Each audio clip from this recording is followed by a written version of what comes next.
السلام علیکم دوستو، کیسے ہیں آپ سب؟ میں زبینہ فیاض ایک بار پھر آپ کے ساتھ میں لے آئی ہوں ایک اور نیا ناول. لیکن ناول شروع کرنے سے پہلے ہمیشہ کی طرح کہوں گی، اگر آپ میرے چینل پر نئے ہیں اب تک اپنے چینل کو سبسکرائب نہیں کیا تو پلیز پلیز پلیز چینل کو سبسکرائب کر دیں، بیل آئیکن کو ضرور دبا دیں.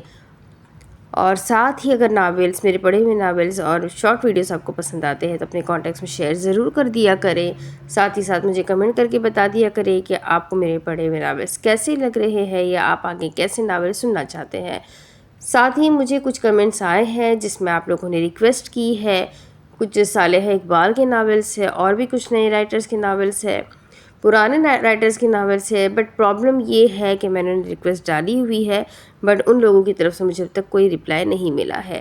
جو بھی سوشل اکاؤنٹ مجھے ان کا ملتا ہے، جیسے انسٹاگرام ہے یا فیس بک ہے یا یوٹیوب پر ان کے اپنے چینلز ہیں، تو یوٹیوب پر بھی میں ان کو کمنٹ کر کے میں ان سے پرمیشن کے لیے ریکویسٹ ڈال ہی دیتی ہوں. بٹ جب تک مجھے رپلائی نہیں آئے گا میں ان کے ناولز نہیں پڑھ سکتی، بیکاز پھر آگے چل کے بہت مسئلے ہوتے ہیں. اور اس طریقے سے پہلے بھی مجھے کچھ پورے پڑھ کر ناول مجھے ڈیلیٹ کرنے پڑ گئے، تو اس لیے جو ہے بنا پرمیشن کے ہم نہیں پڑھ سکتے. تو میں شروع کر رہی ہوں دوبارہ سے یہ ناول. یہ بھی بہت خوبصورت ناول ہے. جس طریقے سے ٹھہرے پانی تھا، جس طریقے سے ابھی جو میں نے پڑھا اللہ شریک، اسی طرح سے یہ بھی ایک بہت ہی پیارا، بہت ہی خوبصورت ناول ہے. میں دوبارہ سے محمد فیاض ماہی صاحب کا ہی ناول پڑھ رہی ہوں اور ان کے سبھی ناول بہت ہی زبردست ہے. تو شروع کرتے ہیں یہ اگلا ناول. اس ناول کا نام ہے لبیک اے عشق اور اس کے رائٹر ہیں محمد فیاض ماہی صاحب. تو شروع کرتے ہیں لبیک اے عشق پارٹ 1. نہیں لیکن اس سے پہلے میں آپ کو اس کا پیش لفظ کا کچھ پیراگراف سنانا چاہتی ہوں جو بہت ہی پیارا انہوں نے لکھا ہوا ہے اس ناول کے لحاظ سے. تو یہ لبیک اے عشق کے بارے میں لکھتے ہیں: لبیک اے عشق جتنا نازک اور حساس موضوع ہے، اس کہانی کے کردار بھی انگوٹھی میں جڑے ہوئے ان نگینوں کی مانند ہے جو ایک دوسرے کی خوبصورتی اور دلکشی کو بڑھانے کے لیے ہمیشہ ساتھ ہی رہنا چاہتے ہیں، لیکن پھر کسی ایک کو انگوٹھی سے کسی ناگہان اتفاق کی سانحے یا حادثے کا شکار ہو کر نکلنا یا گرنا پڑتا ہے تو باقی نگینے اپنے ساتھی کی جدائی پر کیا رد عمل ظاہر کرتے ہیں. اس رد عمل کو میں نے اپنے حقیر سے الفاظ میں بیان کرنے کی جسارت کی ہے. بیٹی کو زحمت سمجھ کر ایک باپ نے بیٹی سے منہ پھیرا تو تقدیر اس سے اتنی ناراض ہو گئی کہ اس کا سب کچھ ہی ڈرامائی انداز میں چھن گیا، حتیٰ کہ اس کی بینائی بھی چھن گئی. اور جب بیٹی اس کے سامنے آئی تو وہ تڑپ اٹھا اور کاتب تقدیر کے قلم کا ایسا اسیر ہوا کہ کاسہ پکڑ کر بیٹی کے در کا سوال ہی بن گیا. تیسری دنیا کا نام پانے والے ہجڑوں کا کردار آپ کو چونکنے پر مجبور کر دے گا، کیونکہ اگر کہانی میں یہ لوگ نہ ہوتے تو میں کبھی بھی اس کہانی کو مکمل نہ کر سکتا تھا. ان لوگوں نے بتایا کہ یہ معاشرے کا حصہ ہے اور محبت بانٹنے نکلے ہیں، لیکن خود ان کو بھی پرخلوص محبت کی تلاش ہے. حیرت انگیز کردار، لیکن پوری کہانی پر چھائے رہنے کا فن جانتے ہوئے میرے قلم اور میرے الفاظ کو خراج پیش کرنے کے لیے جس طرح ان ہجڑوں نے اپنے کردار نبھائے ہیں، میں خود بھی انگشت بدندا رہ گیا. دولت اور جائیداد کی چمک نے کئی بار سچی محبت کی آنکھوں پر پٹی باندھی ہے، لیکن ہمیشہ سے جیت سچی محبت کی ہوئی ہے، ہوتی آئی ہے اور ہوتی رہے گی. دو ایسے کردار جو انجان اور اجنبی تھے، لیکن ان میں سے ایک کی محبت سچی تھی، وہ سدا کے لیے جیون ساتھی بن گئے، لیکن معاشرہ اور سماج اپنے رسم و رواج کی دیواریں ان کی راہوں میں کھڑی کرنے سے باز نہ آیا تھا.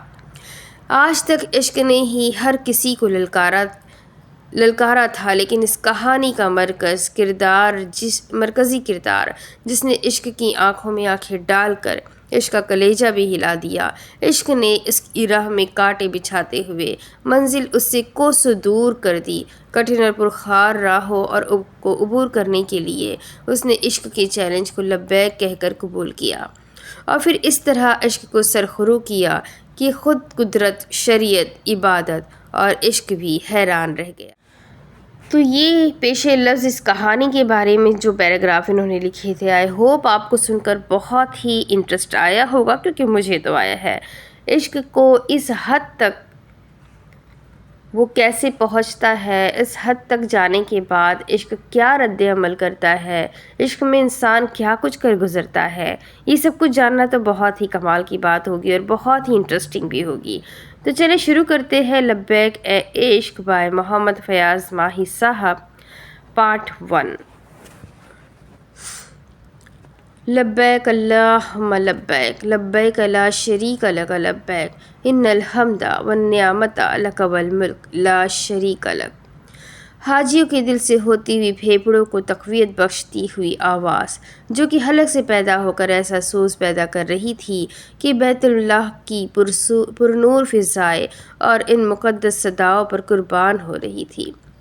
نورانی روشنی میں نہایا ہوا بیت اللہ سیاہ غلاف اوڑھے اپنی ہیبت و شان کے ساتھ بڑی ہی شوقت سے وسیع و عریض صحن میں کھڑا حاجیوں کے دل و نگاہ کا مرکز و محور بنا ہوا تھا۔ حجاج کرام آقائے دو جہاں محمد مصطفیٰ صلی اللہ علیہ وآلہ وسلم کی سنت کو زندہ کرنے کے لیے طواف کعبہ کر رہے تھے۔ نمازیوں نے صحن حرم میں سجدے کر کے اپنی جبینوں پر سیاہ محراب بنا لیے تھے۔ ابابیلوں کی قطاریں اللہ رب العزت کی وحدانیت بیان کرتی ہوئی بیت اللہ کے طواف سے لطف اندوز ہو کر ایک طرف کو نکل جاتی تھی اور پھر دوسری آنے والی ابابیلوں کو طواف کے لیے فضا میسر کرتی تھی۔ پر نور اور مقدس و معطر فضا میں باادب نورانی ہوائیں بیت اللہ کا طواف کر کے سہمے ہوئے انداز میں اس طرح واپس جا رہی تھی کہ نامعلوم وہ اب دوبارہ کب اس نورانی گھر کو بوسہ دینے کے لیے اس پرنور فضا میں طلب کی جائے گی۔ چاند بھی اپنی سفید چاندنی کے ہالے میں عین کعبے کے اوپر پوری آب و تاب سے چمک رہا تھا اور اپنی اس خوش نصیبی پر رب کریم کا انتہائی مشکور ہو رہا تھا۔ کیا 14ویں کی رات میں اللہ تعالیٰ نے اس کے آگے بادلوں کی کوئی بدلی تان کر اس کے حسن کو بھی نہیں چھپایا تھا اور اس کے مقدر کو بھی عروج بخشا تھا کہ وہ بیت اللہ کی زیارت کرتا ہوا اپنا سفر طے کر سکتا ہے۔ آب زمزم کے کنویں اور ٹوٹیوں کے گرد حجاج کرام اپنے احرام کو تر کرنے اور وضو کرنے کے ساتھ ساتھ چوری چھپے ارد گرد کسی بھی شرطے پولیس والے کو نہ پا کر گلاس بھر کر اپنے وجود کو بھی زمزم سے تر کر لیتے تھے۔ گناہوں سے تائب ہونے اور اپنی خطا اور لغزشوں سے پاک ہونے کا ان کے ہاتھ سنہری موقع آ گیا تھا اور وہ اس موقع سے خوب فائدہ بھی اٹھا رہے تھے۔ معذور حجاج کرام بھی اپنی قسمت پر نازا ہو رہے تھے کہ اللہ تعالیٰ نے ان پر خاص نوازش اور مہربانی فرماتے ہوئے ان کو اپنے گھر میں مہمان بننے کی سعادت سے نوازا ہے۔ ان کے ساتھ آنے والے محرم اور انتظامیہ کے لوگ ان کو ویل چیئر پر بٹھا کر اپنے ہاتھوں سے سہارا دے کر طواف کعبہ کروا بھی رہے تھے اور کر بھی رہے تھے اور اجر و ثواب کی منازل طے کرتے ہوئے بیت اللہ کی زیارت سے فیضیاب بھی حاصل کر رہے تھے۔ صفا و مروہ کے برآمدوں میں بھی عجیب سی پرنور کیفیت طاری تھی۔ حاجی صاحبان اور خواتین حاجی صفا و مروہ کی چکر لگا کر بی بی ہاجرہ کی سنت کو پورا کرنے میں مصروف تھی۔ ایئر کنڈیشنر کی ٹھنڈی ہوائیں اور پوری رفتار سے چلنے والے پنکھے بھی اپنی آواز پیدا کیے بغیر حجاج کرام کو فرحت اور ٹھنڈک بخشنے میں اہم کردار ادا کرنے میں اس طرح مصروف تھے کہ ان کا ذکر بھی عبادت گزاروں میں ہوگا۔ کائنات کی سب سے اعلیٰ ملازمت کرنے والے خوش نصیب ملازمین اپنی اپنی ڈیوٹی میں مصروف تھے، کوئی وائپر سے تو کوئی مشین سے۔ صحن حرم پاک میں صفائی ستھرائی میں ملازمین مصروف بھی تھا، مگر دل و نگاہ کا مرکز سیاہ غلاف اوڑھے 54 فٹ 9 انچ اونچا بیت اللہ بڑے ٹھاٹھ سے کھڑا تھا، کیونکہ اس گھر کو ایک نبی نے اپنے بیٹے کے ساتھ تعمیر کیا تھا اور آج وہ اللہ کا گھر دنیا بھر کے مسلمانوں کی عبادت کا قبلہ اور مرکز ہے۔ رب واحد کو سجدہ کرنے والے پوری دنیا میں کہیں بھی رہتے ہو، وقت نماز ان کی جبینیں تو اللہ کی حضور ہی جھکتی تھی، لیکن مرکز اور سمت یہی بیت اللہ ہے۔ مسجد قبلتین میں دوران نماز اللہ کے مقرب فرشتے حضرت جبرائیل علیہ السلام نے آقائے دو جہاں محمد عربی صلی اللہ علیہ وسلم کو اللہ کا حکم سنایا کہ آج اور ابھی سے تمام تر مسلمانوں کا قبلہ مسجد اقصیٰ نہیں بلکہ خانہ کعبہ ہوگا۔ حجاج کرام کی آواز میں سوز نمایاں تھا، التجائے، صدائے آرزوئے، خواہشیں اور حسرتیں آنسو بن بن کر آنکھوں سے ان جھرنوں کی مانند بہہ رہی تھی جو جھرنے بلندی سے گرنے کے باوجود بھی اپنا وجود کھونے کی بجائے دریا کی روانی میں اضافہ کر دیتے ہیں۔ بالکل ان جھرنوں کی مانند یہ آنسو بھی حجاج کرام کے احرام میں جذب ہو کر رحمت خداوندی کے جوش کو اور بڑھا رہے تھے۔ غلاف کعبہ سے لپٹ کر رونے والوں میں مرد اور عورتیں بھی شامل تھیں۔ دنیا بھر سے آنے والے مرد و زن اپنی اپنی زبانوں میں التجائے کر رہے تھے۔ اس ہی ہجوم میں ایک موسیٰ بھی تھا جو غلاف کعبہ سے چمٹا ہوا اپنے دل کے دکھڑے اس گھر کے مالک کو سنانے کی کوشش کر رہا تھا۔ وہ مدتوں سے اپنی پیاسی آنکھوں کو غلاف پر جمانے کی کوشش کرتا تو رش زیادہ ہونے کی بنا پر دھکا لگنے سے لڑکھڑا جاتا تھا۔ اس کے آنسوؤں نے اس کے گالوں پر لکیریں بنا دی تھی۔ وہ اپنی زبان سے کچھ بھی نہ بول رہا تھا، بس اپنے آنسوؤں کی زبان میں اپنی حسرتوں کی داستان کو بیان کرنے کی جستجو میں مگن تھا۔ رات آہستہ آہستہ بیت رہی تھی اور بعد صبح کی ٹھنڈک حاجیوں کے آنسوؤں کو چومتی ہوئی جھوم جھوم کر خراج عقیدت پیش کر رہی تھی۔ موسیٰ نے غلاف کعبہ کو بوسہ دیا تو ایک زوردار دھکے نے اس کو لڑکھڑا کر گرنے پر مجبور کر دیا تھا۔ وہ ہڑبڑا کر اٹھ بیٹھا تو اس کی آنکھ کھل گئی۔ وہ اذیتناک نظروں سے سوگواری کی کیفیت سے اپنے گھر کی دیواروں کو دیکھنے لگا۔ اس نے اپنی چارپائی پر نظر ڈالی اور پاس پڑے ہوئے پانی کے جگ نے اس کو یاد دلایا کہ اس کا حلق شدت پیاس سے خشک ہو گیا ہے۔ اس نے پانی کا جگ اٹھا کر منہ سے لگایا اور گھٹاگھٹ پینے لگا تو بہت سا پانی اس کے کپڑوں پر بھی گرنے لگا تھا۔ اس کے گریبان کو تر کرنے والے پانی نے اس کو کچھ راحت بخشی تو اس نے لمبی لمبی سانسیں لے کر اپنے لرزیدہ وجود کو اعتدال پر لانا شروع کر دیا۔ اس کی نظر گھر کی دیوار پر پڑی جہاں خانہ کعبہ کی تصویر لگی ہوئی تھی جس پر بہت سے حاجی طواف کر رہے تھے۔ وہ دیوار کے پاس پہنچ گیا اور اپنی نظریں تصویر پر گاڑتا ہوا بولا، میرے پروردگار، یا رحمان و یا رحیم، کب تک میری تڑپ کو اور بڑھاؤ گے؟ آنسوؤں کا ایک گولا آ کر حلق میں پھنس گیا تھا۔ وہ آنسوؤں کے نذرانے پیش کرتا ہوا بول رہا تھا، میرے مولا، میری پیاس کو اور نہ بڑھا، مجھے اور نہ تڑپا۔ میرے مالک، میں گنہگار ہوں، خطا کار ہوں، سیاہ کار ہوں، میرے اللہ مجھ پر رحم فرما۔ اس کی ہچکی بن رہی تھی۔ میرے مالک، مجھے حقیقت میں بھی اپنے مقدس گھر کی زیارت کرا دے۔ میرے اللہ مجھ پر رحم فرما، تجھے رحمان و رحیم ہونے کا واسطہ مجھ پر رحم فرما۔ اس کی گریہ زاری بڑھ گئی تھی۔ آہیں اور سسکیاں دم توڑ کر نالے اور فریادیں بنی تو وہ دہاڑے مار مار کر رونے لگا۔ وہ زمین پر سجدے میں گر گیا تھا۔ اس کا وجود بید مجنون کی طرح کانپنے لگا تھا۔ وہ سجدے کی حالت میں بھی اللہ کے حضور اپنی بے بسی بیان کر رہا تھا۔ اس کی گریہ زاری اس کے کمرے تک ہی محدود نہ تھی بلکہ ساتھ والے کمرے میں سوئی ہوئی اس کی والدہ شمع بی بی بھی تڑپ کر جاگ گئی تھی۔ وہ سمجھ گئی تھی کہ ان کے بیٹے موسیٰ نے آج پھر وہی خواب دیکھا ہے جو گزشتہ 6 ماہ سے دیکھتا آ رہا تھا۔ موسیٰ کی گریہ زاری بڑھتی جا رہی تھی۔ اس کا انداز ایسا تھا کہ جیسے کسی بچے سے اس کا من پسند کھلونا چھین لیا گیا ہو، اور وہ زمین پر لیٹ لیٹ کر اپنے کپڑوں کے ساتھ ساتھ اپنا بدن بھی خراب کر لیتا ہے۔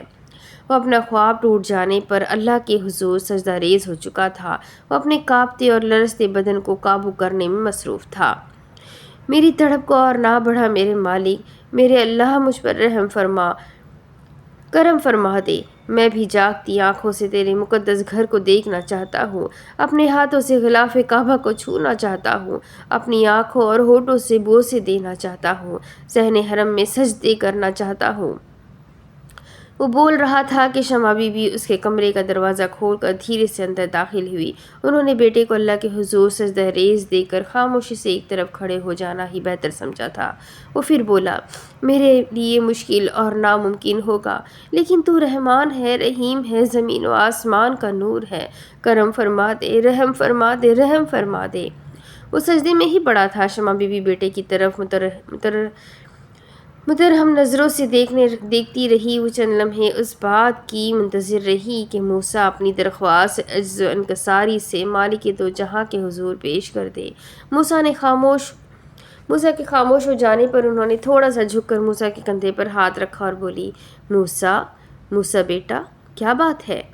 موسیٰ نے اپنے کندھے پر مہربان ہاتھ کا لمس محسوس کیا تو ایک ٹھنڈی آہ بھرتا ہوا سجدے سے اٹھا اور ماں کی طرف دیکھتا ہوا بولا، ماں جی، میں گزشتہ 6 ماہ سے خواب دیکھتا ہوں کہ میں حج کر رہا ہوں، غلاف کعبہ کو بوسے دے رہا ہوں، لبیک اللہم لبیک کی صدائے بلند کرتا ہوں، لیکن جب میری آنکھ کھلتی ہے تو میں بد نصیب اپنی اس چارپائی پر اپنے ہی گھر میں پڑا ہوتا ہوں۔ ایسا کیوں ہے ماں جی؟ میرے ساتھ ہی ایسا کیوں ہوتا ہے ماں جی؟ کیوں ہوتا ہے؟ ایک بار پھر سے اس کے صبر کا دامن چھوٹ گیا تھا اور بلک بلک کر رونے لگا تھا۔ شمع بی بی نے اس کو اپنے سینے سے لگا لیا تھا۔ موسیٰ کو ممتا کا مہربان اور محبت بھرا احساس اس انداز میں ہوا تھا کہ دنیا بھر کی جھلسا دینے والی دھوپ سے نکل کر ایک دم ٹھنڈی اور گھنی چھاؤں میں آ گیا ہو۔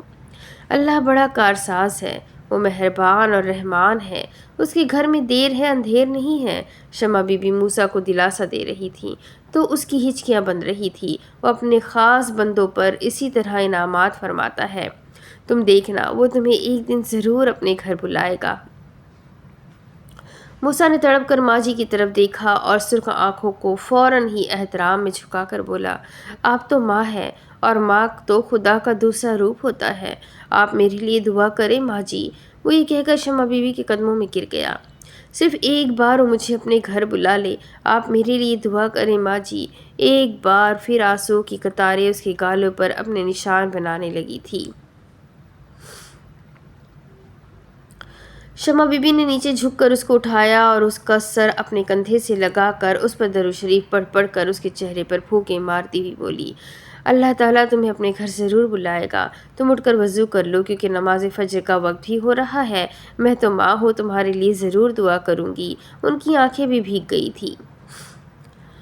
شمع بی بی نے موسیٰ کے چہرے پر پھونک ماری تو اس کو عجیب سی پرسکون راحت محسوس ہوئی اور ایک ٹھنڈک کا بھی احساس ہوا۔ موسیٰ نے اپنی آنکھوں کو پوچھا اور جذبات میں سر ہلاتا ہوا کمرے سے باہر نکل گیا۔ شمع بی بی نے روئی ہوئی آنکھوں سے کمرے کی چھت کی جانب دیکھا، گویا وہ رب تعالیٰ کے حضور بیٹے کی التجائے اور خواہش مقبول ہونے کی درخواست آنکھوں ہی آنکھوں میں کر رہی تھی۔ انہوں نے اپنے دونوں ہاتھ بلند کر دیے اور رب تعالیٰ سے التجائے کرنے لگی، میرے پاک پروردگار، میرے بیٹے کی فریادیں اور التجائے سن لے۔ میرے مالک، تو بہتر جانتا ہے کہ ہمارے دامن میں التجاؤں اور صداؤں کے سوا کچھ بھی نہیں ہے۔ میرے اٹھے ہوئے ہاتھوں کے کشکول مان لے میرے مولا۔ اے اللہ، میرے ہاتھوں کے اس کشکول میں میرے بیٹے کی آرزوؤں کی تکمیل ڈال دے۔ یہ تجھ سے ایک ماں کی التجا ہے، میرے مالک، رحم اور فضل و کرم کی انتہا فرما دے۔ شمع بی بی کے آنسوؤں نے عرش الہی پر رحمت خداوندی میں ضرور ہلچل مچائی ہوگی، کیونکہ وہ بڑا رحمان و رحیم ہے۔ اگر کوئی سیاہ کار اور خطا کار بھی اپنا دامن اس کے سامنے پھیلا کر اس سے رحم کی بھیک مانگے تو اپنے کرم اور فضل سے اس کی جھولی بھر دیتا ہے۔ وہ بڑی محبت سے اپنے بندوں کی فریادوں کو سنتا ہے، دعاؤں کو قبول فرماتا ہے۔ اور اب تو اس کی بارگاہ میں ہاتھ اٹھا کر دعا کرنے والی اس کی ایک بندی تھی جو ایک ماں بھی تھی، اور اللہ تعالیٰ کا فرمان ہے کہ وہ اپنے بندوں سے 70 ماؤں جتنا پیار کرتا ہے۔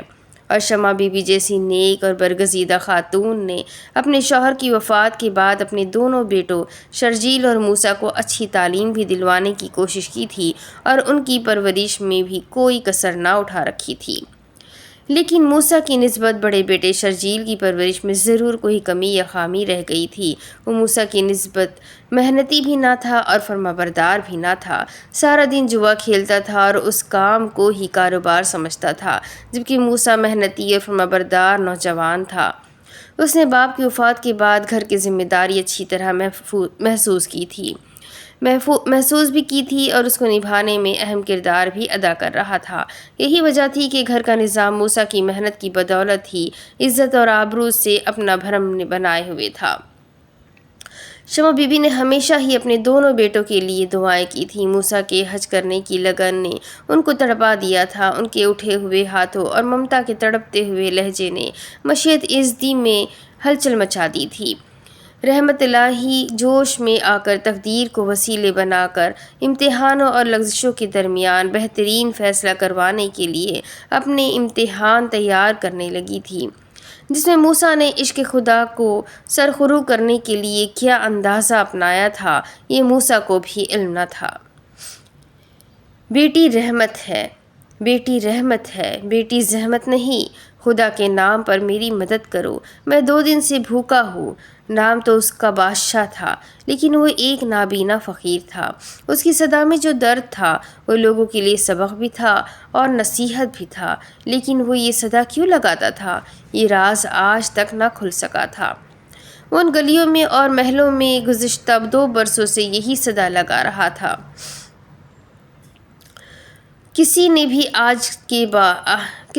آج کے مصروف دور میں اس سے انوکھی اور منفرد صدا لگانے کی وجہ نہ پوچھی تھی، اور نہ ہی کسی نے اس بات کی ضرورت محسوس کی تھی کہ ایک نابینا فقیر سے گہرائی میں جا کر اس کی صدا کے بارے میں جانتا۔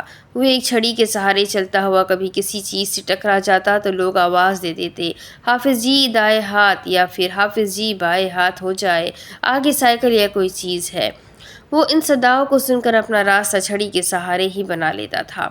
اس کی صدا میں سوز اور غم کے ساتھ ساتھ اداسی بھی نمایاں تھی، اور کبھی کبھار تو اس کی آواز میں نمی واضح طور پر محسوس کی جا سکتی تھی۔ بیٹی رحمت ہے، بیٹی زحمت نہیں، مجھے کچھ کھانے کو دو، میرا اللہ کے سوا کوئی آسرا نہیں ہے، میں 2 روز سے بھوکا ہوں۔ اس بار بادشاہ کی آواز بھیگ گئی تو ایک گھر کا دروازہ کھلا اور ایک عورت نے اس کو کچھ پیسے دیے اور پوچھا، 2 دن سے کیا کسی نے بھی تمہیں خیرات نہیں دی؟ وہ عورت کی آواز سن کر آسمان کی جانب آنکھوں کو اٹھاتا ہوا بولا، 2 دنوں کی بھوک نے مجھے یہ احساس دلایا ہے کہ اس دنیا میں میرے علاوہ بھی بہت سے بھوکے بستے ہیں، جو آنکھوں والے بھی ہیں اور مال والے بھی۔ عورت کی سمجھ میں شاید اس کی یہ بات نہ آئی تھی۔ وہ دوبارہ اپنے گھر کے اندر چلی گئی، دروازہ بند کر لیا۔ بادشاہ نے عورت کے دیے ہوئے پیسوں کو قمیص کی سائیڈ والی جیب میں ڈال لیا اور پھر چھڑی کے سہارے آگے بڑھتا ہوا صدا لگانے لگا، بیٹی رحمت ہے۔ وہ ابھی چند قدم ہی چلا ہوگا کہ کوئی اس سے آ کر زور سے ٹکرا گیا تو وہ لڑکھڑا کر گر گیا، اور شاید ٹکرانے والا بھی گر گیا تھا۔ تبھی تو لوگ ان کی طرف دوڑے اور ان کو اٹھانے لگے۔ اندھے ہو کیا؟ ایک گونجدار آواز نے اس کی سماعتوں کو زخمی کیا تو بڑے کرب سے بولا، یہ الفاظ تو مجھے ادا کرنے چاہیے تھے۔ یہ بات سن کر گونجدار آواز والا شرمندگی سے بولا، مجھے ہی نظر نہیں آیا تھا، اتنی دیر میں گلی میں شور بلند ہو گیا۔ پکڑو آج جانے نہ پائے، اور پھر بہت سے لوگوں کے دوڑنے کی آوازیں سن کر بادشاہ اپنی جگہ پر جم کر رہ گیا تھا۔ وہ بات ہے کہ زیادہ لوگوں کی بھاگ دوڑ میں وہ نیچے گر کر پاؤں تلے ہی روندا نہ جائے۔ دوسری طرف شرجیل نے خالی میز کو دیکھا اور برا سا منہ بنائے گردن اکڑاتا ہوا کرسی پر بیٹھ گیا۔ یہ اس کا معمول تھا کہ وہ ہر صبح ناشتہ گھر سے ہی کر کے نکلتا تھا، اور شمع بی بی کو بھی یہ علم تھا کہ ہر روز چائے اور رس کا ناشتہ دیکھ کر وہ اونچی آواز میں شور مچانے لگتا ہے۔ آج اس نے میز پر چائے کا مگ نہ رکھا تھا کیونکہ ابھی وہ کچن میں چائے بنا رہی تھی۔ دروازے پر دستک سن کر شمع بی بی نے شرجیل کو آواز دی کہ وہ دیکھے دروازے پر کون ہے، تو وہ ناگواری سے بولا، کون ہوگا ماں جی، وہی سجن ہوگا، آپ کے چہیتے موسیٰ کا اکلوتا دوست۔ اس کی ناگواری اور رعونت اس کی باتوں سے ظاہر ہو رہی تھی۔ آ جاؤ باجی، ہمیشہ کی طرح منہ اٹھا کر سیدھے ہی لنگاؤ۔ شرجیل کا لب و لہجہ ان لوگوں جیسا تھا جو گلیوں میں آوارہ گھومتے رہتے تھے یا پھر بری صحبت میں بیٹھ کر ان کی ہی زبان سیکھ لیتے تھے، اور پھر وہی زبان ان کی عادت اور پہچان بن جاتی ہے۔ شرجیل کی طرف سے اجازت ملنے پر ایک نوجوان مسکراتا ہوا اندر داخل ہوا۔ وہ موسیٰ کا ہم عمر ہی تھا۔ السلام علیکم شرجیل بھائی، ایک بات تو بتاؤ۔ شرجیل کرسی سے اٹھ کر کھڑا ہوتا ہوا بولا، تم اکیلے فیکٹری نہیں جا سکتے؟ شرجیل کا پارا ہائی ہو رہا تھا کیونکہ اس کو ناشتہ نہ ملا تھا، اور اس کو بھی یہ معلوم تھا کہ ہمیشہ کی طرح چائے رسی ہونے ہے۔ غصہ تو اس بات پر آ رہا تھا کہ اگر چائے رسی ہونے ہے تو پھر دیر کی کیا تک بنتی ہے۔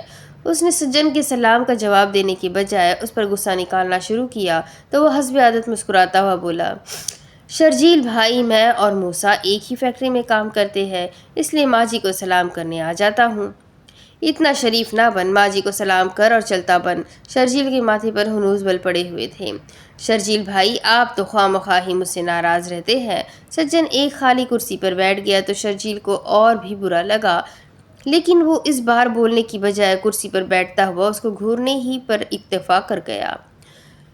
سجن نے امن کی آشا کو آگے بڑھاتے ہوئے پوچھا، شرجیل بھائی، آج تو آپ نے نئے کام پر جانا تھا۔ یہ سن کر اس کے ماتھے کے بل مزید گہرے ہو گئے تھے۔ اس کا مطلب ہے کہ موسیٰ تمہیں میرے بارے میں رپورٹ دیتا رہتا ہے؟ نہیں شرجیل بھائی، بلکہ ہم تو آپ کی وجہ سے پریشان رہتے ہیں کہ کسی بھی کام پر آپ 15 یا 20 دن سے زیادہ ٹک نہیں پاتے۔ سجن کی سادگی نے شرجیل کا دماغ اور بھی گرم کر دیا تھا۔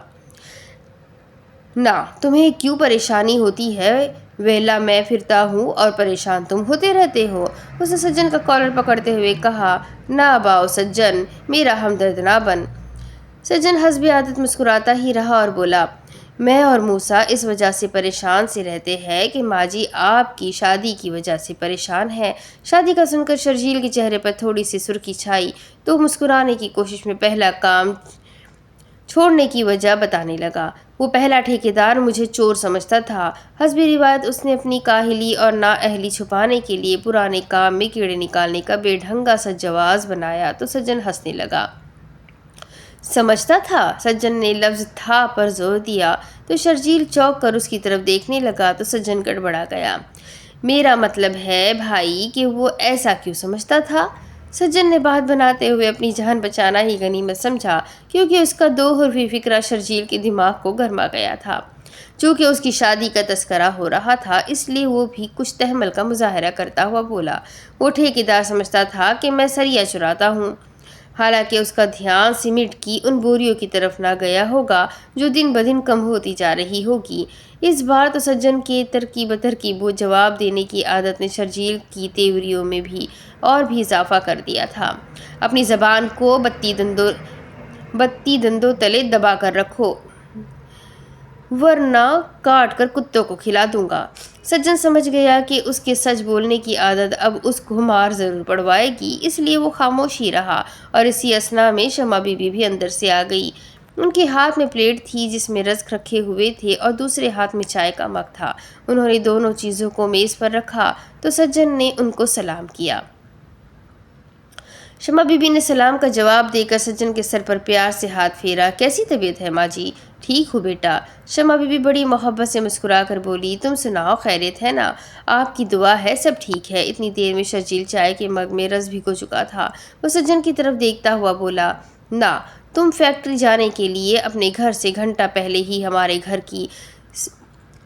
گھر کی سو لینے کے لیے نکلتے ہو۔ سجن نے مسکرا کر اس کی طرف دیکھا تو اتنی دیر میں چائے سے بھیگا ہوا رس مگ میں گر گیا۔ بری نظر والے، شرجیل بڑبڑایا تو سجن ماں جی سے پوچھنے لگا، ماں جی، موسیٰ کہاں ہے؟ شمع بی بی کے بولنے سے پہلے ہی موسیٰ اندر سے آ گیا۔ ہاں بھائی سجن، آ گئے ہو، چلے۔ موسیٰ نے سجن سے ہاتھ ملایا اور پھر بولا، چلو بھائی، دیر نہ ہو جائے۔ دونوں ہی جانے لگے تو شمع بی بی کی آواز پر رک گئے۔ وہ کچن میں گئی اور ایک ٹفن لا کر موسیٰ کو پکڑا دیا اور بولی، اس میں پراٹھے ہے، دوپہر کے وقت دونوں دوست کھا لینا۔ موسیٰ نے مسکراتے ہوئے ماں جی کی طرف دیکھا تو سجن نے ٹفن پکڑتے ہوئے کہا، ماں جی آپ تو خواہ مخواہ ہی تکلف کرتی ہے، اس کی کیا ضرورت تھی؟ شمع بی بی سجن کی عادت سے اچھی طرح واقف ہو گئی تھی۔ تکلف کیسا بیٹا؟ تم بھی تو میرے موسیٰ اور شرجیل جیسے ہی ہو۔ اچھا ماں جی، شرجیل بھائی السلام علیکم۔ موسیٰ نے شمع بی بی اور شرجیل کو سلام کیا اور سجن کے ساتھ باہر نکل گیا۔ شمع بی بی شرجیل کی بے ادبی اور بدتمیزی سے بخوبی آگاہ تھی۔ وہ بھی کچن میں گھسی ہی تھی کہ سیسا انڈیلتی ہوئی شرجیل کی آواز ان کی سماعتوں سے ٹکرائی، موسیٰ کو چائے، رس اور پراٹھے بھی، اور مجھے صرف چائے پاپے۔ وہ واہ جی، ماں کا انصاف ہو تو ایسا ہو۔ اس کے الفاظ میں جو زہر بھرا ہوا تھا وہ شمع بی بی اپنے شوہر کے داغے مفارقت دے جانے کے بعد اپنی سماعتوں کے ذریعے قطرہ قطرہ اپنے بدن میں اتار رہی تھی، لیکن ماں تھی اس لیے تحمل اور صبر کا دامن ہاتھ سے نہ چھوڑا تھا۔ اب بھی واپس مڑتی ہوئی تحمل سے بولی، اس کو پراٹھے دوپہر کے کھانے کے لیے دیے ہیں، وہ دوپہر کو فیکٹری میں ہی کھانا کھاتا ہے، تم بھی کوئی کام دھندا کر لو اور کھا لو پراٹھے۔ کام دھندا؟ وہ ہتے سے ہی اکھڑتا ہوا بولا، کرتا تو ہوں کام دھندا، پر ہمارے نصیب میں تو کبھی پراٹھے نہیں ہوئے۔ شمع بی بی ہنوز تحمل اور ضبط کا مظاہرہ کرتی ہوئی اس کی بات سن کر بولی، یہ گھر موسیٰ کی محنت اور حق حلال کی کمائی سے ہی چلتا ہے شرجیل۔ کبھی کبھی تو مجھے خوف آنے لگتا ہے کہ اگر میرا موسیٰ بیٹا نہ ہوتا تو شاید مجھے بھی روٹی بھیک میں ہی مانگ کر کھانا پڑتی۔ شمع بی بی کی آواز بھرا گئی تھی اور وہ آنکھوں میں آنے والی نمی کو چھپاتی ہوئی رس اور خالی مگ کے ساتھ پلیٹ کو اٹھاتی ہوئی کچن میں چلی گئی تھی۔ وہ شرجیل کی حرکات سے کافی دکھی لگ رہی تھی۔ تمہاری ایک بات کی سمجھ نہیں آتی۔ وہ اٹھ کر کھڑا ہو گیا اور اپنی جوتی کو کپڑے سے صاف کرتا ہوا بولا، کیا میں تمہارا سوتیلا بیٹا ہوں جو میرے ساتھ ایسا سلوک کرتی ہو؟ شرجیل کی بدتمیزی محلہ بھر میں مشہور تھی، لیکن وہ کتنا بڑا گستاخ اور بے ادب بھی تھا، اس بات کا صرف اس کی ماں کو ہی پتا تھا۔ لیکن شمع بی بی اپنی ممتا کے ہاتھوں مجبور تھی، وہ اس بیٹے کو کوئی بھی بد دعا نہ دے سکتی تھی، کیونکہ اولاد کی غلطی اور نافرمانیوں پر پردہ ڈال کر اولاد کو سدھارنے کے لیے اللہ تعالیٰ نے جو دل ماں کے سینے میں رکھا ہے وہ کسی اور شے میں نہیں۔ یہی وجہ ہے کہ جو احساس اور ممتا کی محبت اللہ نے ماں کے رشتے کو بخشی ہے وہ باپ کے جذبات میں بھی نہیں ہے۔ تمہارے ابا کے مرنے کے بعد تو تمہیں خود گھر کی ذمہ داریاں سنبھالنا چاہیے تھی۔ اپنے ساتھی کا ذکر کرتے ہوئے ان کی آواز بھرا گئی تھی، لیکن تم نے تو مجھے تنگ کر دیا شرجیل، میں تو تمہیں بد دعا بھی نہیں دے سکتی ماں جو ہوں۔ اس بار تو شمع بی بی باقاعدہ رونے لگی تو وہ ان سے نظر چراتا ہوا بولا، کام پر جا رہا ہو، ایک نیا کام ہے۔ شرجیل شمع بی بی کو روتا ہوا چھوڑ کر باہر نکل گیا تو ماں جی نے دروازے کو کنڈی لگائی اور اللہ کے حضور ہاتھ اٹھا کر دعا کرنے لگی، اے پروردگار، میرے اس بیٹے کو ہدایت نصیب فرما اور اس کی عزت اور برکت والا روزگار نصیب فرما۔ ماں نے اپنا فرض پورا کر دیا تھا، اپنی فریاد بارگاہ الہی میں پہنچا دی تھی اور ان کو یقین تھا کہ ماں کی التجائے اللہ تعالیٰ کبھی بھی رد نہیں کرتا۔ رحیم بخش کی وفات کے بعد شمع بی بی نے بیوگی کا کفن اوڑھا تو شرجیل کو لگامیں کھل گئی تھی۔ وہ باپ کی زندگی میں اچھا بھلا کام کرتا تھا، وہ موٹر سائیکلوں کا بہترین کاریگر تھا، اس کے کئی شاگرد تھے اور شاگرد بھی ایسے جو آج کامیاب استاد بنے ہوئے تھے اور شہر میں بہترین آٹو ورک شاپ اور اسپیئر پارٹس کی دکانیں بنا کر اچھا خاصا نفع کما رہے تھے۔ لیکن ان کی نسبت شرجیل نے بری صحبت میں بیٹھ کر اپنا وقت اور پیسہ ضائع کرنا شروع کر دیا تھا۔ اس کو جوئے کی لت پڑ چکی تھی، بلکہ وہ جوئے میں اپنی دکان کے تمام اوزار اور دیگر سامان بھی ہار چکا تھا، بلکہ ہیرا بدمعاش کی بیٹھک میں وہ جوا کھیلنے کے دوران اس کا مقروض بھی ہو چکا تھا، جبکہ اس کی نسبت موسیٰ ایک سمجھدار اور باشعور نوجوان تھا۔ اس نے باپ کی زندگی میں ہی BA کا امتحان پاس کر لیا تھا۔ رحیم بخش کی ناگہانی موت نے اس کو مزید سمجھدار اور باشعور بنا دیا تھا۔ موسیٰ نے ایک فیکٹری میں ایک معمولی سے اکاؤنٹنٹ کے طور پر نوکری کر لی کیونکہ اس کا خیال تھا کہ گھر کا خرچہ نہیں رکنا چاہیے۔ اس کی تنخواہ سے گھر کا نظام تو چل رہا تھا، لیکن مہینے بھر کا راشن، بلز اور دیگر ضروریات کی وجہ سے پیسوں کی بچت خاصی مشکل ہو جاتی تھی۔ اگر اس ذمہ داری کو شرجیل سمجھتا اور گھر کا کچھ بوجھ اپنے کندھوں پر اٹھاتا تو ایک بیٹے کی کمائی سے بچت کر کے باری باری دونوں بیٹوں کی شادی بھی ہو سکتی تھی اور اس طرح گھر میں بہویں لانے کا شمع بیوی کا خواب بھی پورا ہو سکتا تھا۔ لیکن موسیٰ کی کمائی مہینے بھر ہی بمشکل چلتی تھی۔ 3 سالوں میں شرجیل نے اس گھر کو اپنا گھر نہ سمجھا تھا، بلکہ اس کا یہ ذہن تھا کہ اس کو صرف رات ہی اس گھر میں گزارنی پڑے۔ وہ صبح ناشتہ کر کے نکلتا تھا اور رات گئے تک ہی واپس لوٹتا تھا۔ شمع بیوی کے پوچھنے پر وہ بتاتا کہ سارا دن کام ڈھونڈتا رہا ہے، حالانکہ پورا محلہ جانتا تھا کہ وہ ہیرا بدمعاش کی بیٹھک میں جوا کھیلتا رہتا اور سگریٹ پھونکتا رہتا ہے۔ ہیرا اس کو قرض دے کر اپنا مقروض بناتا تھا اور کوئی نہ کوئی بڑا داؤ لگنے پر وہ سب سے پہلے شرجیل سے اپنی ادھار کی رقم کاٹتا تھا اور باقی پیسوں کا شرجیل پھر جوا کھیل لیتا تھا اور اسی طرح ہار جیت اسی بیٹھک میں ہوتی رہتی تھی۔ آج تک کوئی دن ایسا نہ تھا کہ شرجیل جیب بھر کر نوٹ گھر لایا ہو اور شمع بیوی کی ہتھیلی پر اپنی حرام یا حلال کمائی کی پھوٹی کوڑی بھی رکھی ہو، کیونکہ سیانوں کی کہاوت ہے کہ کنویں کی مٹی ہمیشہ کنویں کو ہی لگتی ہے۔ دوسری طرف